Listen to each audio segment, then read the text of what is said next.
I'm Thelma Wade, 26 years old. And just a week ago my whole world fell apart.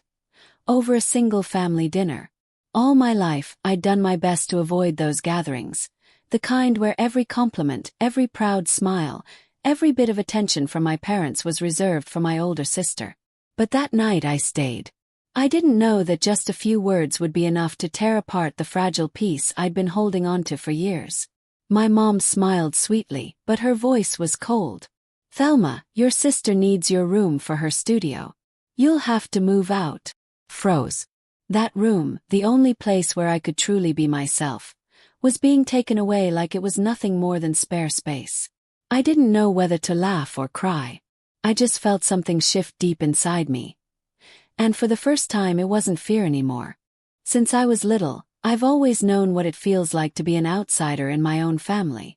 I was born in a 2-story house in Richmond, a quiet neighborhood, but peace was something I never felt inside. To everyone else we were the perfect family. My dad a manager, my mom a banker, 3 well-behaved kids. But if anyone had stayed long enough for dinner, they'd hear it. The imbalance in every word, every glance.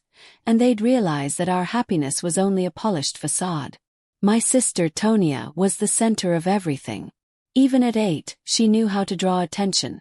That radiant smile, that honey-sweet voice, that unshakable belief that the world existed to adore her. Everything revolved around her. School dance performances, expensive dresses, her framed photos covering the living room walls. I still remember how every time guests came over, Mom would beam proudly, pointing at the photos and saying, "My daughter's so talented. She's training to get into an arts academy." And me. I'd just sit there, silent, smiling politely. No one asked what I liked. No one knew how good I was at math. I once told Mom that I wanted to study finance. That numbers made me feel safe, that they made sense when people didn't. She just smiled, nodded vaguely, and turned to ask Tonia about her dance practice. Dad was blunter. "A girl who spends all her time with numbers. Who's gonna marry her?" That sentence echoed in my head for years, like a scar that never healed. Then there was Ronald, my younger brother, spoiled to the point where he didn't have to lift a finger.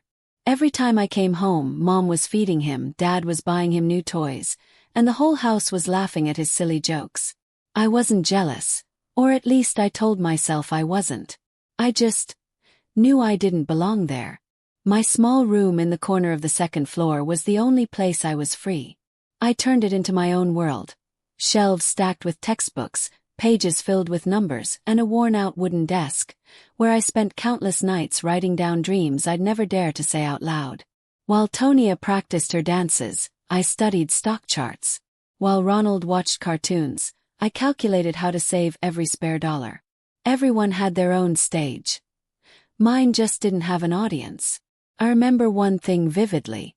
When I was 15, I worked at a small grocery store all year long. Every weekend, I packed items, stocked shelves, and hid my earnings in a tin box under my bed. I was saving up for a computer to study finance. But one day the box was gone. Mom said casually, "We borrowed it to buy your sister a camera. You understand, right? She needs it for her competition." No apology. No guilt. Just that. Tonia was in the living room, smiling and testing her new camera, while Dad turned to me and said flatly, "You don't need things like that. Just focus on school." I didn't cry. I just felt something inside me freeze. That was the moment I swore I'd never need their approval again. The years that followed, I became quieter. At dinner, when they talked about Tonia, I nodded. When they laughed about Ronald, I smiled. I didn't interrupt. I didn't explain. I didn't try to prove anything anymore. But inside I was building something. A wall made of knowledge, effort, and faith that one day I'd step out of their shadow. Not with words, but with results. People say silence is weakness. But to me, silence became my weapon. I let them think I was obedient, harmless. They never knew that every night I stayed up until 2 a.m., studying investments, tracking market trends, and taking notes on strategies. I was quietly creating value, while they were busy celebrating Tonia online. Over time I stopped feeling hurt. Their dismissive words became fuel. I learned to smile when they belittled me, to stay calm when they ignored me, to endure, until the day I could rise without needing to explain a thing. If someone asked me what my childhood was like, I'd say it was a series of long nights in a small room, with a desk lamp reflecting off my face while laughter echoed from downstairs.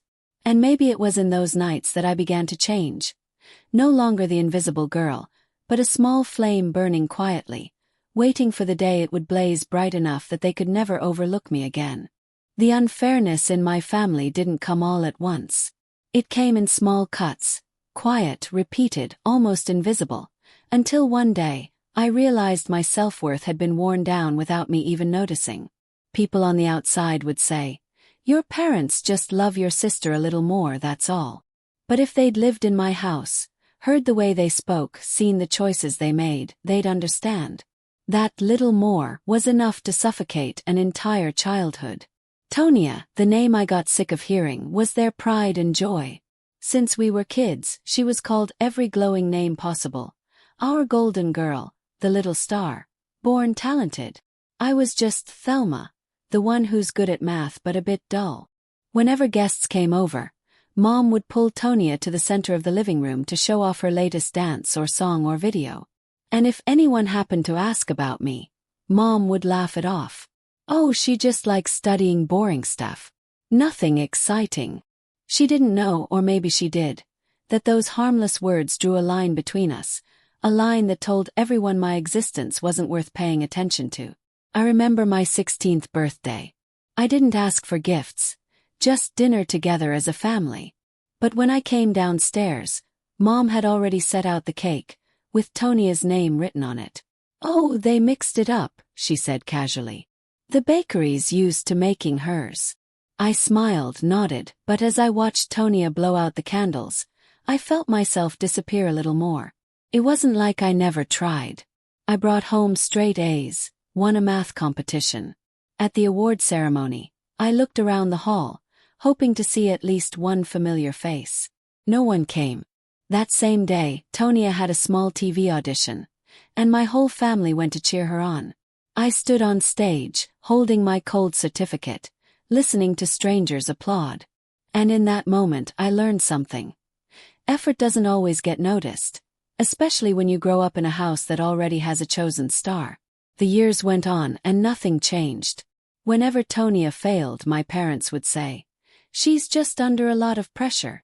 But when I made a small mistake, forgot to wash dishes or dropped a cup, my father's voice would cut through the air. "If you can't focus, how will you ever succeed?" He didn't want an answer.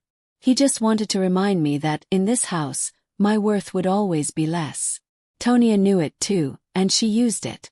Whenever she wanted something, all she had to do was sigh, and Mom would turn to me. "You're her sister. You should sacrifice for her." So I did. I gave up little things, then big things. Until one day they asked me to give up my room, the one place I'd ever truly owned. I still remember Tonia's tone that night when Mom said she needed my room for a studio. Tonia didn't say thank you. She just smirked. "Makes sense.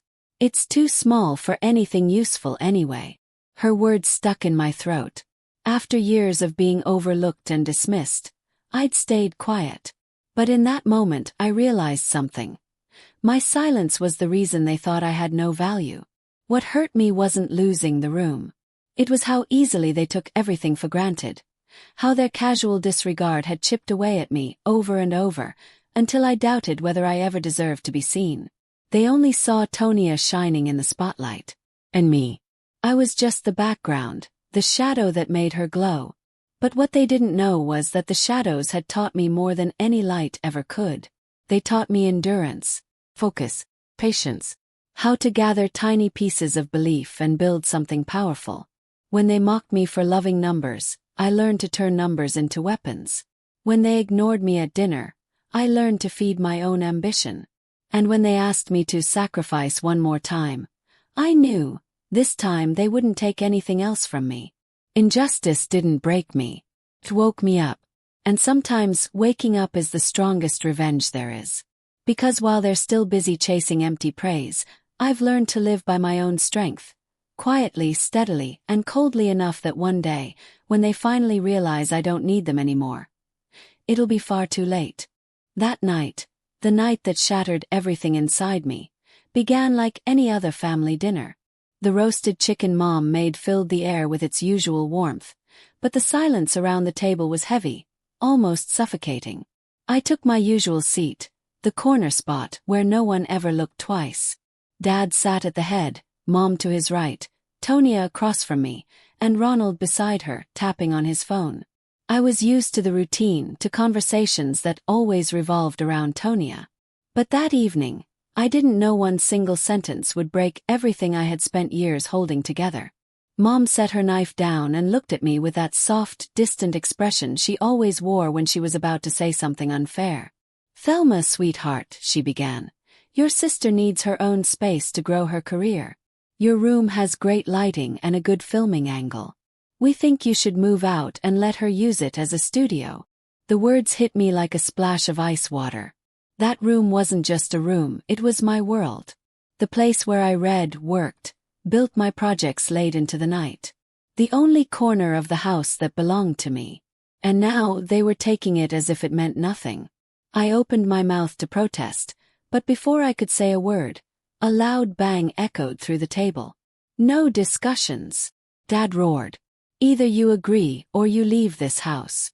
Don't argue with me." The clatter of silverware followed. Mom lowered her head. Tonia leaned back in her chair, a smug smile flickering on her lips. Ronald glanced up, startled, then quickly looked away. I looked around. Faces I'd known my whole life suddenly felt foreign, hollow.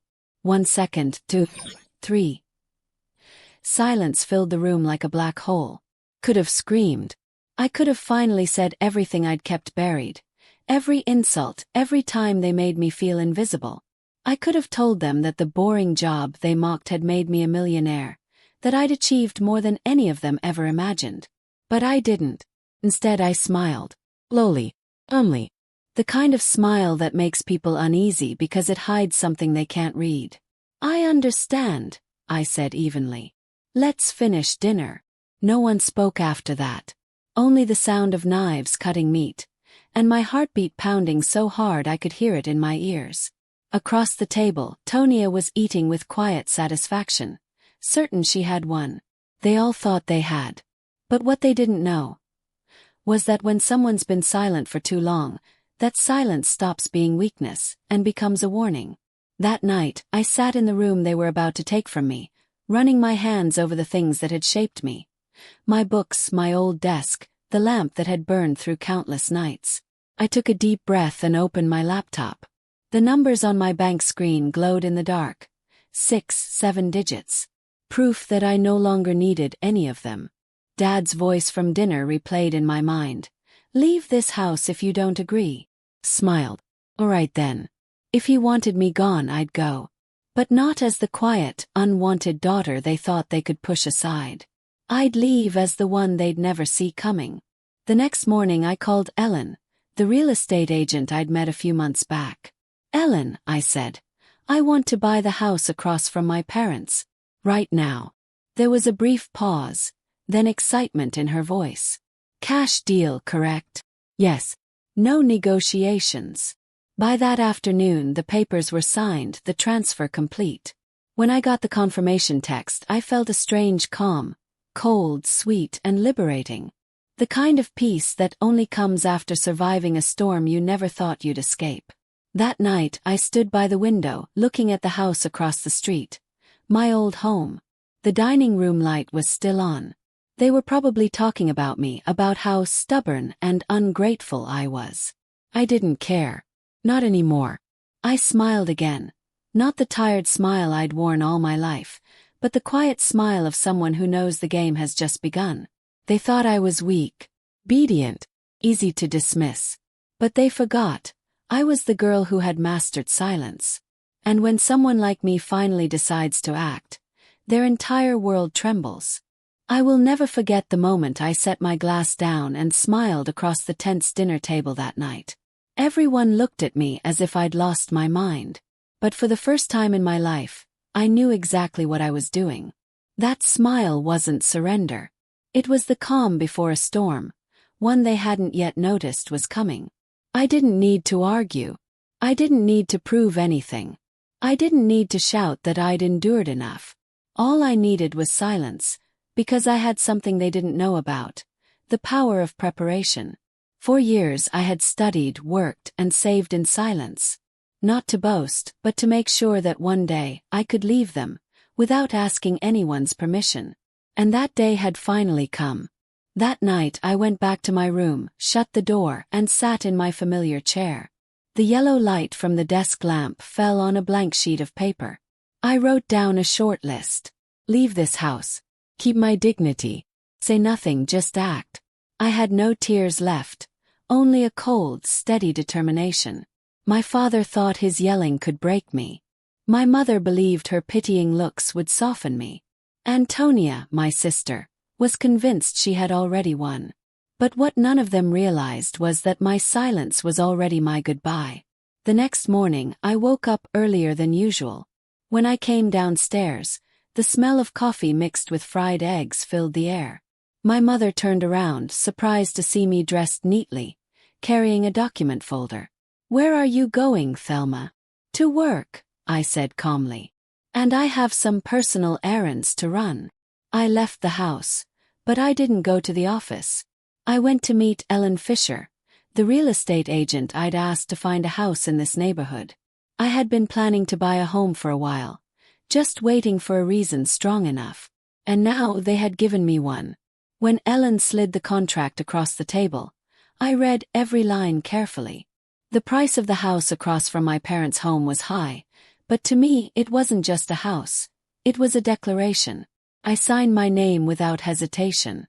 When Ellen confirmed that the full payment was complete, I felt an unfamiliar lightness in my chest. I didn't have to leave the neighborhood.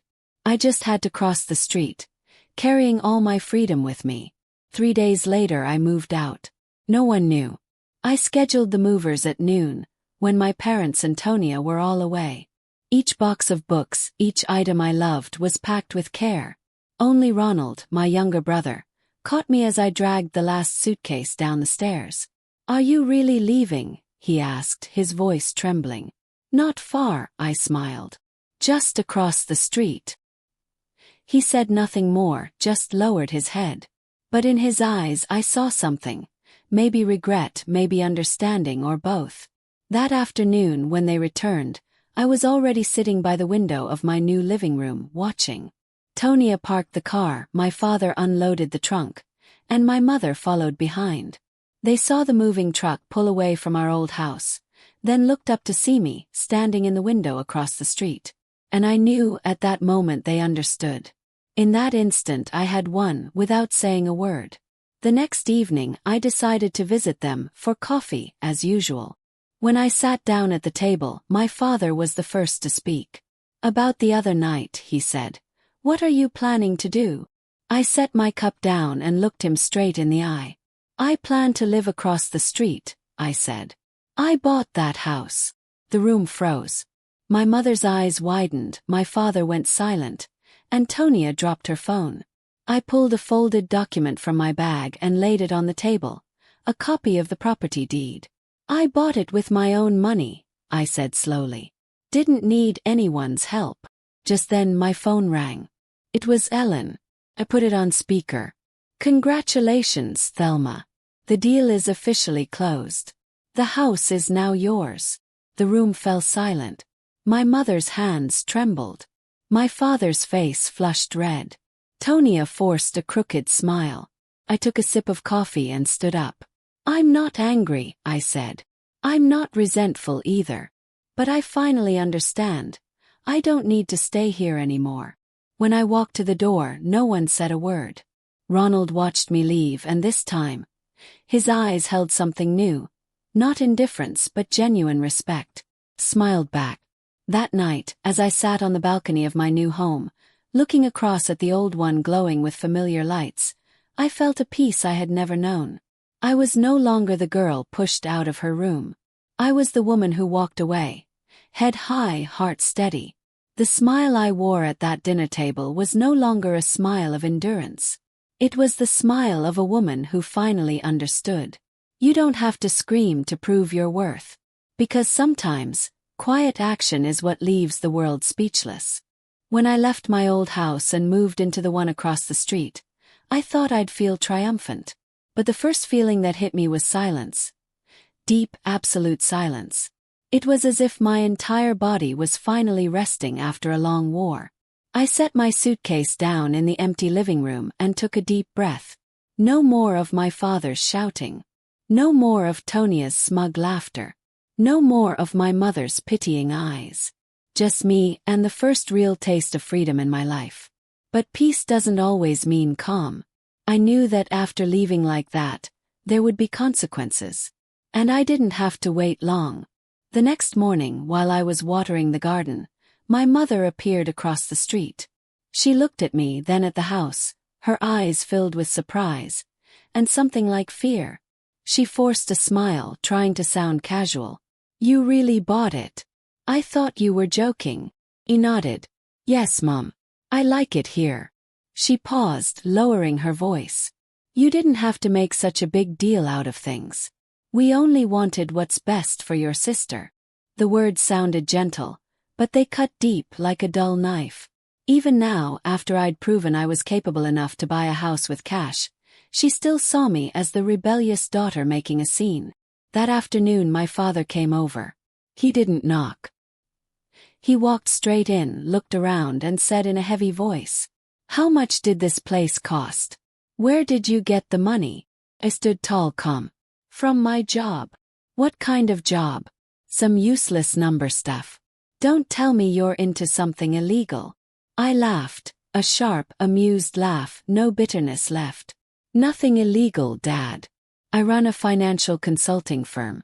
I help people manage their money, and make more of it." He went silent.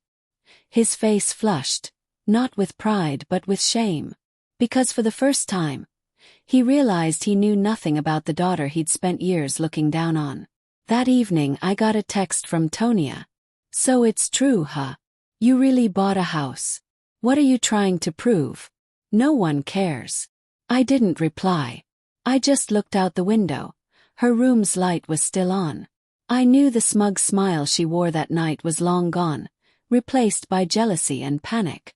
And as I expected, the cracks began to show in their perfect little world. My mother called a few days later, her voice trembling. "Your sister, she's in some trouble. People are saying she's been gambling, owes money. Can you help her?" I stayed silent for a moment. Years ago I would have rushed to help, emptied my savings, desperate for a shred of approval. But now I only ask, "Mom, when I needed a little faith, did you help me?" There was silence on the other end. Then just a sigh. Soon the news broke. Everything Tonia tried to hide exploded online. She owed hundreds of thousands of dollars in online gambling debts. Brands cut ties, followers vanished. I watched from afar, not happy, not sad, just right. Because finally, justice had caught up, even if it took time. My parents panicked, selling the house to pay off her debts. The same house I was once told to leave now had a "for sale" sign on the lawn. As I passed by, I saw my mother standing outside, looking worn and lost. My father sat in the car, silently smoking. Neither of them looked my way. Neither had the courage to. Ronald, my younger brother, was the only one who came over. One evening he stood at my gate, hesitant. "Hey, sorry. I saw everything. I was stupid." I opened the gate and smiled faintly. "You don't have to apologize. Just live differently." He nodded, eyes sincere. "I'm back in school. I want to build something of my own, like you did." For the first time in years I felt proud of my family. Not because they changed, but because at least one of them finally understood. As for me, I still live in that house, the house of my freedom. Every morning I make coffee, step out to the porch and look across the street, the same road where I was once pushed out. But now that view doesn't hurt anymore. I've come full circle. From being dismissed to standing up to proving myself to finally letting go. Sometimes I see my mother standing outside their new rented home, staring across the street at me. My father avoids her gaze. Tonia has vanished from social media. And I, the daughter they once treated as invisible, am now the one they have to look up to, even if they'll never say it aloud. Not because I'm richer. Not because I won. But because I did something they never imagined possible. I saved myself. And that's the part they'll never understand. That when someone has been silent for too long, the moment she finally acts, the world of those who underestimated her collapses. When everything finally calmed down, when the anger stopped burning, I realized that true victory doesn't come from making someone regret their actions. Comes from no longer needing their approval. I didn't seek revenge. I simply chose to live better. And maybe that in itself is the most powerful response. Now, every morning I make myself a cup of coffee, step out onto the porch, and look toward my old house, the place that once imprisoned me in years of being underestimated. I used to walk down that street with my head lowered. Now I walk tall, light, and smiling. The house across the road is no longer a reminder of confrontation. It's a symbol of freedom, of a woman who has rewritten her own worth with her own hands. Tonia, after her big fall, rarely shows up anymore. I heard she's working part-time at a store in the mall. Her once proud face no longer the same. My parents moved to a small apartment on the outskirts of Richmond. They still call sometimes. Their voices quieter, more careful. I listen, I respond, but I no longer feel the need to explain or prove anything. I help Ronald with his college tuition. Not because I'm weak, but because I see in him the reflection of who I used to be.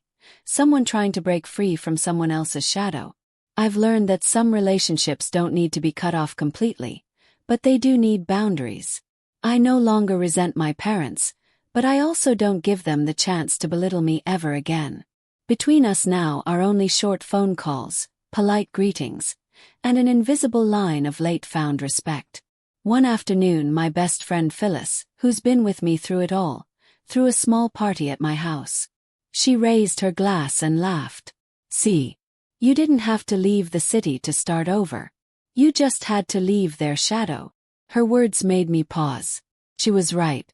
I'd lived my whole life in my family's shadow, until I realized the light didn't come from them. It came from me. That night was full of laughter, music, and people who believed in my true worth. No one mentioned Tonia. No one brought up my parents.